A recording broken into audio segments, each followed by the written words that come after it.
मुझे बहुत वेदना के साथ टीएमसी के एक हमारे सांसद, मेरे प्रिय साथी, आज आपने एक्ट्रेस के नाम पे क्या दिया?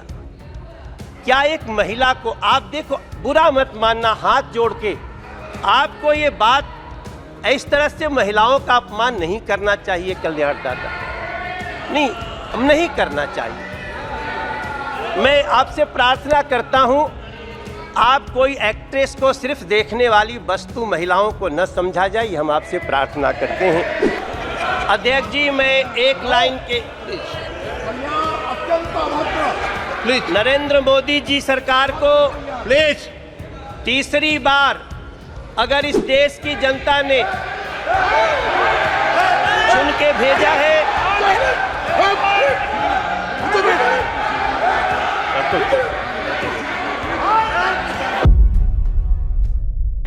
अध्यक्ष जी बहुत बहुत धन्यवाद। आपने हमें आज महामहिम राष्ट्रपति जी के अभिभाषण पे बोलने का मौका दिया है। मैं इस सदन में तीसरी बार आया हूं और मैं दिल्ली से, नॉर्थ ईस्ट दिल्ली के जनता का बहुत धन्यवाद करना चाहता हूं, जिन्होंने हमें तीसरी बार चुन के भेजा, और सिर्फ हमें ही नहीं भेजा बल्कि हमारे दिल्ली के 7 के 7 लोगों को तीसरी बार जिता करके भेजा है। हम सभी यहाँ सांसद खड़े हैं, जरा इनका संरक्षण करें अध्यक्ष जी। मात्र मुझे ही नहीं भेजा बल्कि हमारे 7 के 7 सांसदों को तीसरी बार भेजा, और नरेंद्र मोदी जी में वो विश्वास दिलाया। आज तक दिल्ली में नया इतिहास बना, कभी तीसरी बार 7 सांसद 7-0 से जीत के आए ही नहीं। ये विश्वास है हमारे नरेंद्र मोदी जी के प्रति, देश के प्रधानमंत्री जी के प्रति। और मैं पूरी दिल्ली के सहित अपने लोकसभा के लोगों का बहुत धन्यवाद करना चाहता हूं।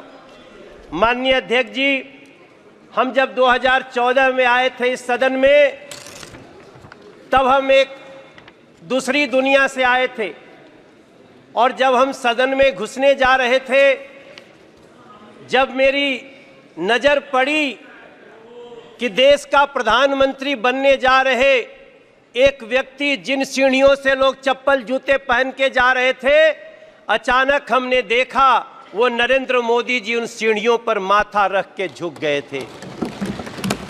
हमारे जैसे लोग जो किसी और दुनिया से राजनीति में आते हैं, उनके लिए एक बड़ा एग्जाम्पल था। मैंने अध्यक्ष जी,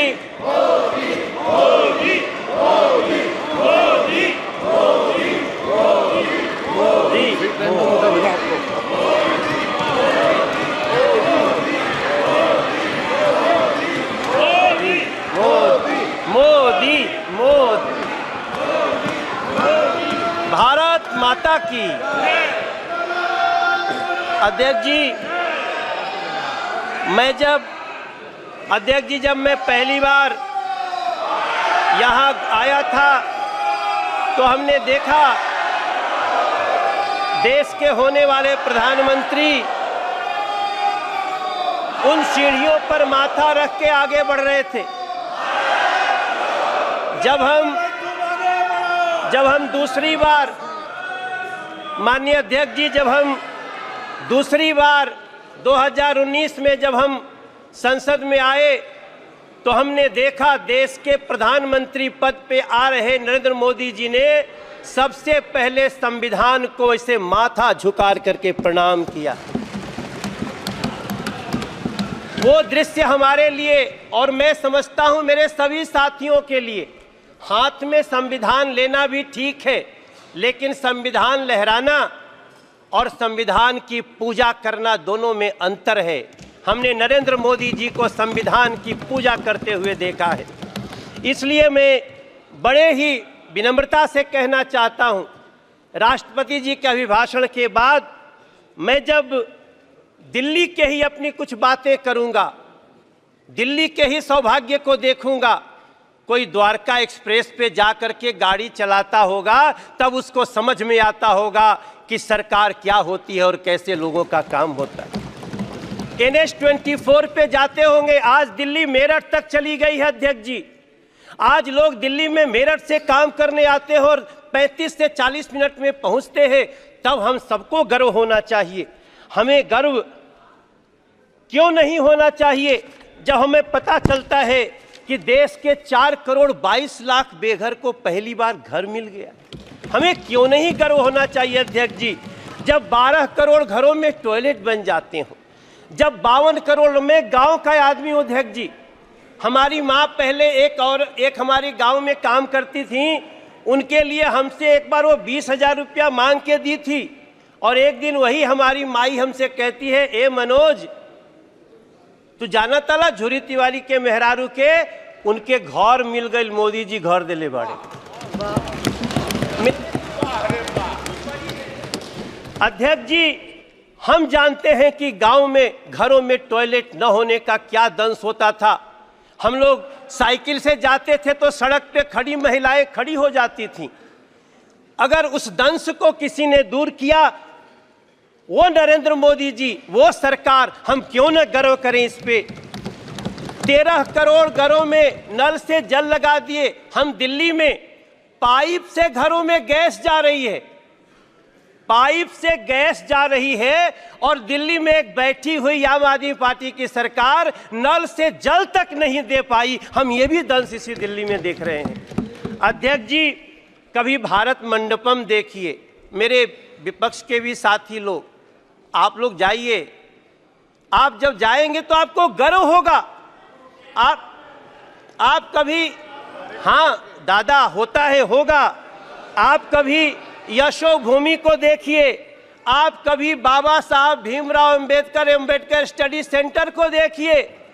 इसी दिल्ली में जिस बाबा साहब भीमराव अंबेडकर को अंतिम क्रिया के लिए 1 कट्ठा जमीन नहीं दिया गया, बुरा मत मानना, नाराज मत होना, उसी दिल्ली के हृदय में नरेंद्र मोदी जी ने 5 एकड़ में बाबा साहब का स्टडी सेंटर बना के दिया है। ये होता है सम्मान संविधान के प्रति और संविधान के बनाने वालों के प्रति। मुझे बहुत वेदना के साथ टीएमसी के एक हमारे सांसद, मेरे प्रिय साथी, आज आपने एक्ट्रेस के नाम पे क्या दिया, क्या एक महिला को, आप देखो, बुरा मत मानना, हाथ जोड़ के, आपको ये बात इस तरह से महिलाओं का अपमान नहीं करना चाहिए। कल्याण दादा, नहीं, हम नहीं करना चाहिए। मैं आपसे प्रार्थना करता हूं, आप कोई एक्ट्रेस को सिर्फ देखने वाली वस्तु महिलाओं को न समझा जाए, हम आपसे प्रार्थना करते हैं। हमें गर्व इस बात का होना चाहिए। अध्यक्ष जी, माफ़ी चाहता हूं। अध्यक्ष जी, मैं ख़त्म करूंगा। मुझे गर्व तब होना चाहिए जब इस दिल्ली में, अब इस देश में, नहीं, हम गुमराह नहीं कर रहे हैं। अगर आप दादा, कोई बात नहीं दादा, अब इस देश में दादा ऐसा नहीं करना चाहिए। देश के 70 साल के बुजुर्गों को अब वृद्धाश्रम भेजने की आवश्यकता नहीं। खत्म करना।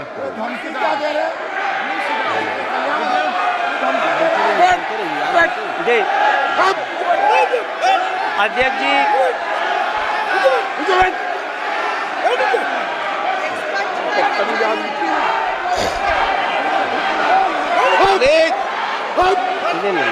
प्लीज अध्यक्ष जी, ओके,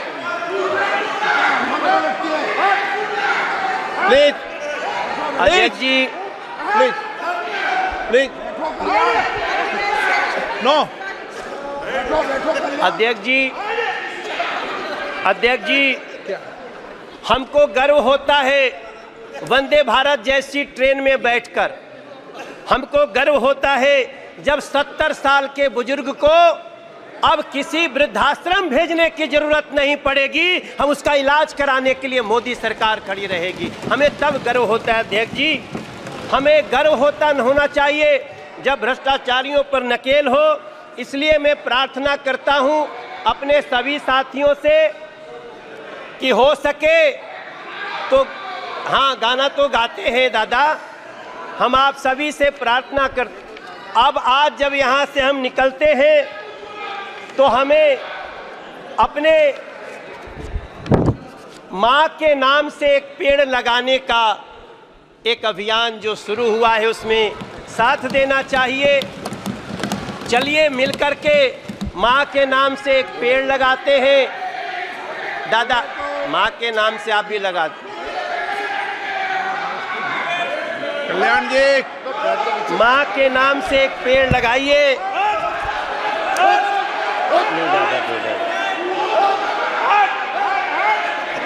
और मैं अध्यक्ष जी, मैं एक लाइन के प्लीज नरेंद्र मोदी जी सरकार को प्लीज तीसरी बार अगर इस देश की जनता ने चुन के भेजा है,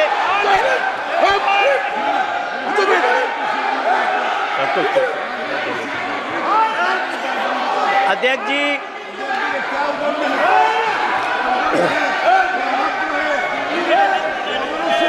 बैठो। प्रसून जी, अध्यक्ष जी प्लीज मैं नो। दो पंक्ति के साथ अपनी वाणी को विराम देने जा रहा हूं। नरेंद्र मोदी जी को तीसरी बार देश ने ऐसे ही नहीं चुना है। हमारे संस्कृत में एक श्लोक है, अभिवादनशीलस्य नित्यं वृद्धोपसेविना चत्वारः तस्य वर्धन्ते आयुर्विद्या यशो बलम। नरेंद्र मोदी जी की भी आयु बढ़े, नरेंद्र मोदी जी के सरकार की भी आयु बढ़े, ये इस देश की जनता चाहती है। आपने हमें बोलने का मौका दिया। मैं राष्ट्रपति जी के अभिभाषण को बहुत ही उत्तम मानता हूँ, बहुत समर्थन करता हूँ। आपको धन्यवाद देता हूँ।